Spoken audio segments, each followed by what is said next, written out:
and His creation. So the Quran takes you to His ayat, to His signs in the creation. From His book to His creation, the signs in His creation. And it is the relationship between where Quran is taking you and what the Quran is saying that the ayah becomes an ayah, it becomes a sign, it becomes like a miracle. Because of that, because of this harmony that Allah subhanahu wa ta'ala has set between the universe and His word, that when you see the harmony, it's like an ayah, it's like a miracle, you're seeing a miracle. I'll show you one example of that today. So Allah subhanahu wa ta'ala, for example, He says, Ar-Rahman, the most compassionate, the most passionately merciful, the most passionately Rahim. Ar-Rahmanu allama al-Quran. Ar-Rahman, the most compassionate Allah who created you, is saying, I taught you the Quran. Ar-Rahmanu allama al-Quran. To who? Who did He teach? And notice Allah says, allama al-Quran, before He says who He taught it to express the importance of Quran. And to express that its relationship with the rahmah of Allah, with the mercy of Allah subhanahu wa ta'ala. Alhamdulillahi Rabbil Alameen, Ar-Rahman Ar-Rahim. So, Ar-Rahman, allama al-Quran, khalaq al-insan. Who did He teach? He taught man the Quran. Insan was created to learn Quran. To see the harmony between the word of Allah and His creation. Look at His ayat. How many of you people even know that the Quran mentions black holes, for example? Yeah, Quran mentions black holes in Surah Al-Waqi'ah, which is the twin surah of Surah Rahman. فَلَا أُقْسِمُ بِمَوَاقِئِ النُّجُومِ. Allah says, I swear by the places where the stars collapse. That's a black hole. إِنَّهُ لَقَسَمٌ لَوْ تَعْلَمُونَ عَظِيمٌ. This is a great oath if you did but know. إِنَّهُ لَقُرْآنٌ كَرِيمٌ. This is a very generous, a very noble Quran.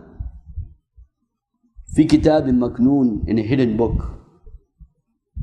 So Allah says, Ar-Rahman, the most compassionate name of Allah. Allama al-Quran, He taught Quran. Who did He teach? He taught insan, human beings. And what is special about human beings? That He would teach them Quran. Allamahu al-Bayan. Because He gave man the ability to distinguish between right and wrong and to communicate. Bayan means to communicate.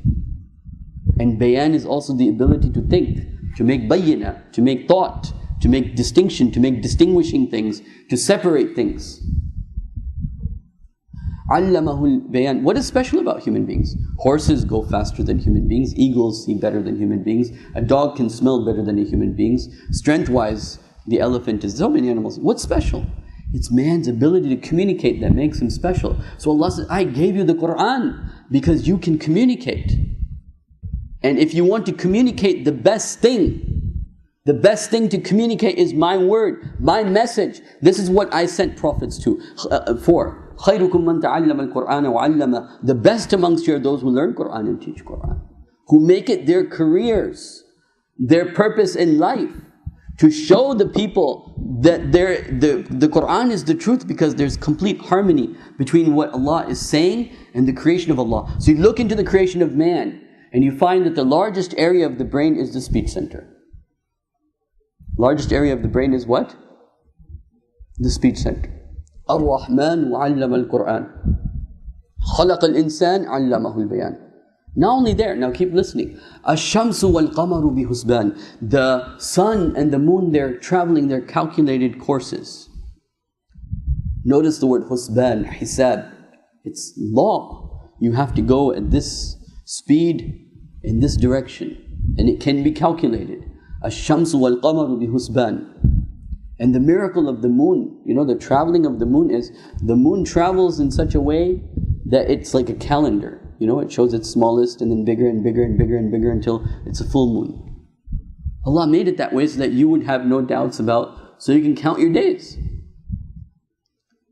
And there's other aspects of the moon which I won't go into right now, but الشمس والقمر بحسبان والنجم والشجر يسجدان. And look at the stars and the trees, how they bow down to Allah. And so here Allah is talking about His creation, but it's the word of Allah.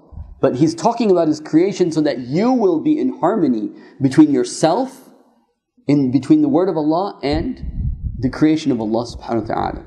And how do you get into a state of being in harmony with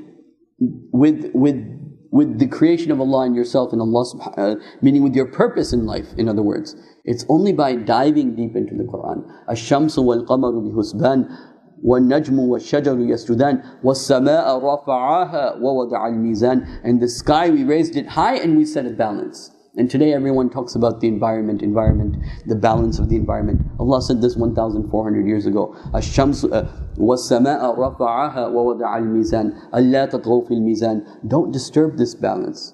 وَأَقِيمُوا الْوَزْنَ بِالْقِسْطِ وَلَا تُخْسِرُوا الْمِيزَانِ. And weigh things in a just way and don't come short in regards to the balance that Allah has put in the sky. So you see the world around you and you read the Quran and you find yourself in harmony. Yeah, it doesn't have the glittering and the dazzling and the dazzle of the world that you would feel if you're listening to a song or going to a disco club or watching a movie. It doesn't have that. But there's a certain, in that, there's no serenity.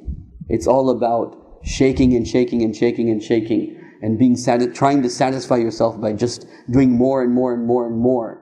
Over here, there's calmness, and the fact that we are in disharmony with the calmness. We are in disharmony with the calmness means that we are in disharmony.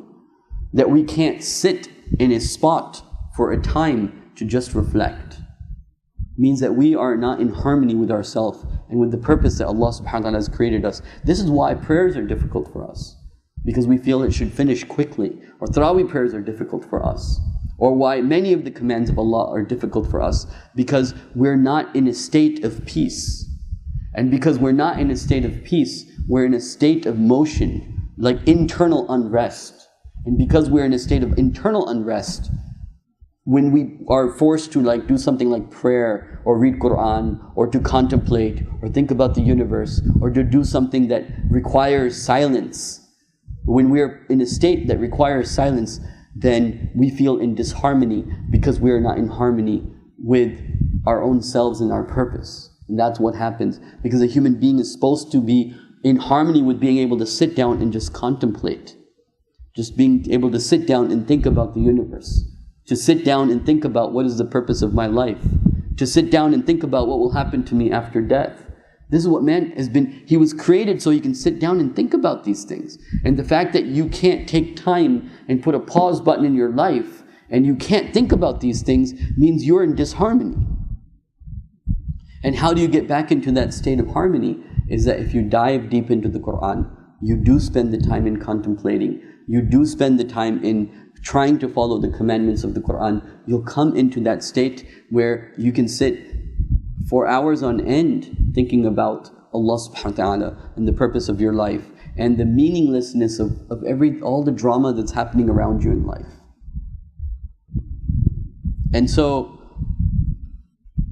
the Quran is the word of Allah subhanahu wa ta'ala, and I want all of us that are here to at least, especially the youth, to make a firm resolve that this month of Ramadan will be different. That this month of Ramadan, you're really going to commit to trying to understand the book of Allah subhanahu wa ta'ala. That you're going to really make a commitment, at least in your life, you're going to try to learn the Arabic language. Wouldn't you like for once and for all to really feel Quran in the language that it is, so you can really feel Allah? I mean, that would be the ultimate thing, the ultimate gift. The ultimate gift is if you can feel that you have your Creator. When you have the back of your Creator, you don't have to care about pleasing anyone or making anyone happy. That's what's cool. I mean, trying to please other people and trying to be cool with other people, they'll be happy with you today, and tomorrow, 20 years from now, you won't even know them. That's just a fact of life. So I will end here, inshallah. أقول قولي هذا أستغفر الله لي ولكم ولسائر المسلمين والمسلمات.